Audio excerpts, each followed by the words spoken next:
Sin has two debilitating effects on us. One, it imprisons us and limits us to a confined way of living. And two, it interrogates us and weakens us, making us vulnerable to lies and distrust. But where sin imprisons, trust liberates. And where sin interrogates, Jesus defends. A man asked me recently something that I've never been asked as a sister before. He said, "Do you ever smoke?" And I was like, "No." I said, "But we have something better." We handed him a prayer card, and that's all we had. And he said, "Sister, I've done a lot. I've done a lot of smoking. Would Jesus forgive me? Because it's hard being addicted." "Yes," we said, "he's more powerful." And he said, "Oh yeah? What's he saved you from?" I said, "How long have you got?" "He's freeing me from my own preoccupation with myself, with my anxiety, with my own doubts that I'm enough." And he interrupted and he said, "So you're saying you're not afraid anymore?" I said, "No, but knowing Jesus is stronger than any fear and any of my lies, we don't need to stay afraid." And he said, "I want that, sister. I want that."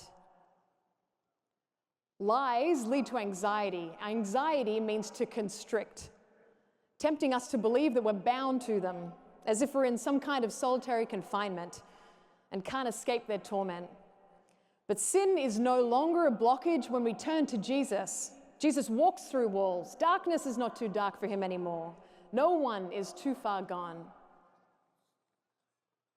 You know, in Australia, we boast some of the friendliest and the deadliest creatures.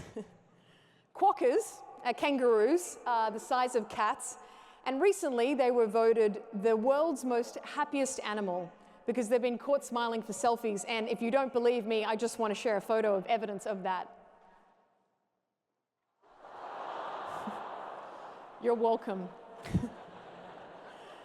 Now, because most Australian creatures, you know, a little bit more deadly ones like the taipan snake and the Sydney famous Fumawell spider, box jellyfish, are kind of commonplace and lethally poisonous, I kind of grew up with an instinct to protect, with a desire and I felt really a responsibility to rescue. I was trained also in ocean rescue, and this had involved doing things like keeping shark nets clean, gauging underwater currents, jellyfish stings, things like that. I honestly loved taking care of people, and I loved being the one people could rely on. I strove to be first in sports like soccer, surfing, rugby, running, you name it. This is my favorite part.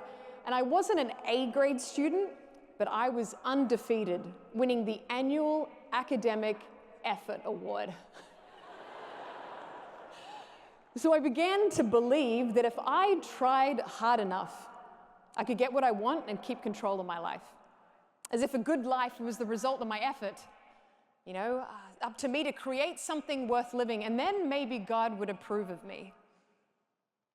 I saw God more like a coach to impress with a perfect performance, and I got used to living like I was responsible for my own salvation.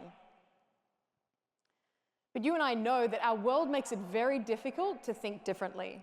There's an unnamed pressure that detests dependence and despises any form of imperfection.